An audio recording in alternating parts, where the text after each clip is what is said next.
Hi, I'm Andrew Lloyd from Team 7121E, and I'm here to demonstrate the snap-on spacer that we've created. So, the problem we were trying to address is the fact that it's very annoying and inefficient to have to take off an entire axle and everything on it, and you can risk spilling all of the spacers and gears out onto the floor to rearrange spacers. So what we've found out is, well, what we've designed is a spacer that snaps together into two pieces.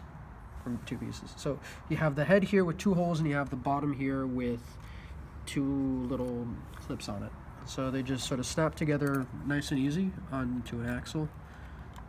And yeah, they fit together, they won't come out. Works the same as a normal spacer.